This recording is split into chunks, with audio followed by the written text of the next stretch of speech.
Dimanche dernier, les lectures bibliques nous invitaient à ne pas nous endormir. Il est si facile, en effet, de se reposer sur d'apparentes sécurités en oubliant que notre vie dépend de Dieu entièrement.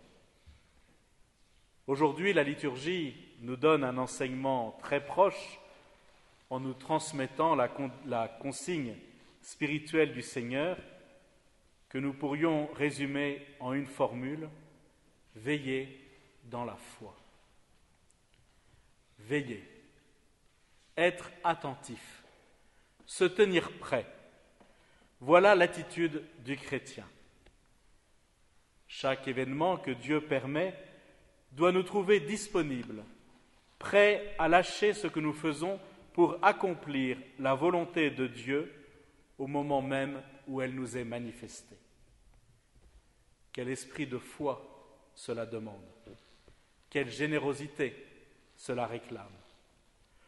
Au lieu, face à l'imprévu, de nous plaindre, de récriminer, de laisser nos esprits être envahis par le ressentiment, nous sommes invités à reconnaître dans ce qui nous arrive de façon impromptue et inattendue la volonté de Dieu, ce que saint François de Sales appelle la volonté de bon plaisir. Autrement dit, dans un réflexe de foi, nous devons choisir ce qui advient dans notre vie. Ne pas subir. C'est la devise d'un magnifique régiment d'infanterie qui réside en Alsace. Ce devrait être aussi celle de tout chrétien. C'est ainsi que nos âmes restent dans la paix et que nos esprits goûtent la présence de Dieu. C'est aussi le plus sûr moyen de ne jamais manquer à la charité, puisque notre entourage n'aura pas à supporter nos sautes d'humeur et nos mouvements d'impatience. Cette attitude morale, cette attitude spirituelle, cette attitude de comportement se fonde, vous l'aurez bien compris, sur un grand esprit de foi.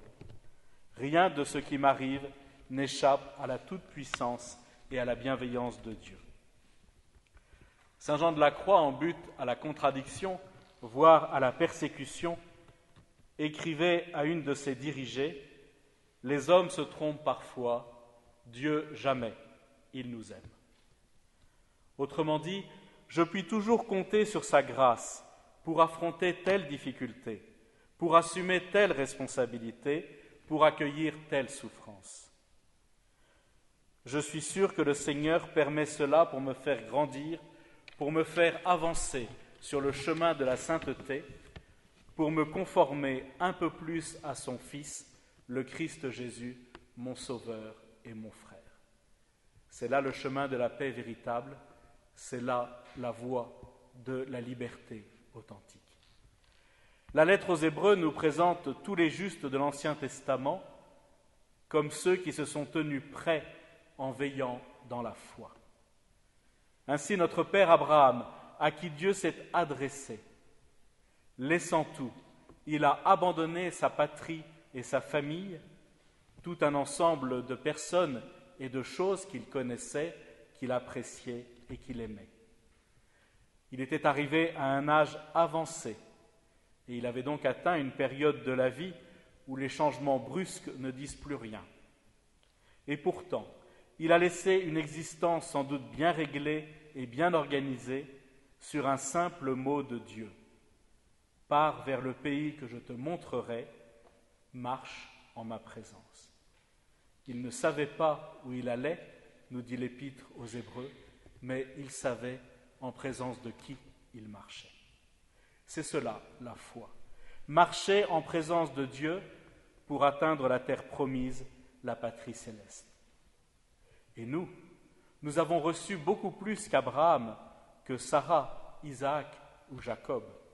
Nous sommes les héritiers d'une longue histoire. Nous sommes surtout les témoins de l'accomplissement de la promesse faite jadis aux patriarches et aux prophètes. Notre foi peut s'appuyer sur le témoignage des saints et sur la plénitude de la révélation. Oui, Dieu nous a déjà introduits dans son royaume. Nous sommes les héritiers de la vie éternelle depuis le jour de notre baptême. En venant au monde, le Christ nous a appris notre vocation. Il nous a révélé notre dignité. Que demande-t-il en retour, sinon une attitude de foi et d'espérance? Tout son enseignement nous presse de rechercher l'essentiel. Notre joie, notre sécurité, c'est de savoir qu'il nous a donné le royaume. C'est là notre trésor. Et ce royaume, nous en sommes les serviteurs et les gardiens. Le Christ nous le confie jusqu'à son retour. Nous comprenons mieux pourquoi le grand danger qui menace les chrétiens est l'assoupissement, la médiocrité, la perte du sens spirituel. Le monde meurt de ne pas connaître Jésus-Christ et les disciples dorment parfois d'un sommeil profond.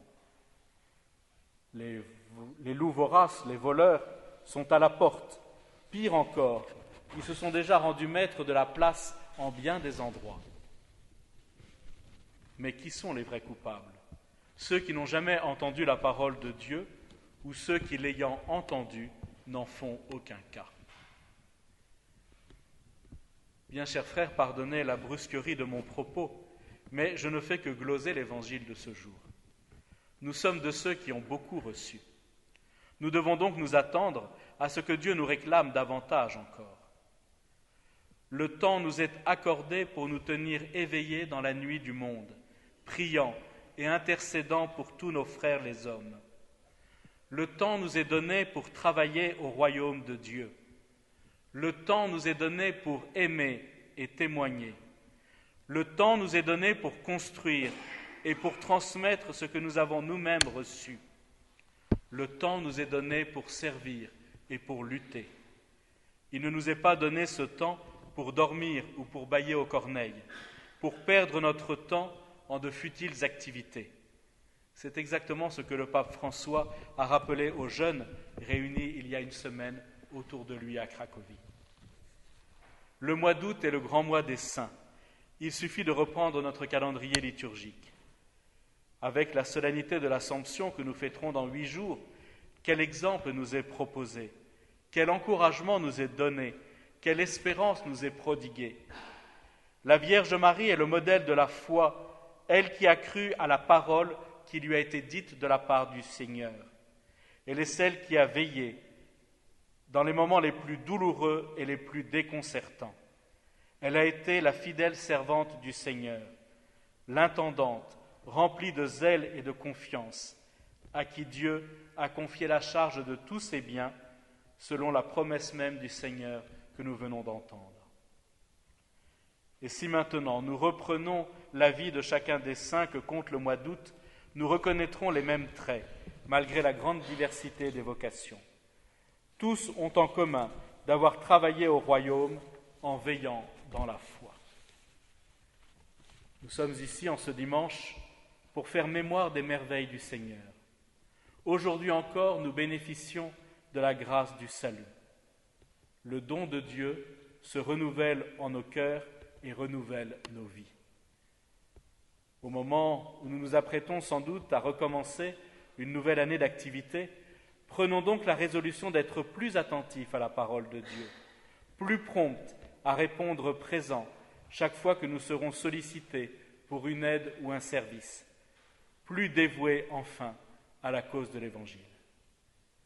Que Notre-Dame et tous les saints nous obtiennent la grâce d'une grande fidélité à toutes nos bonnes résolutions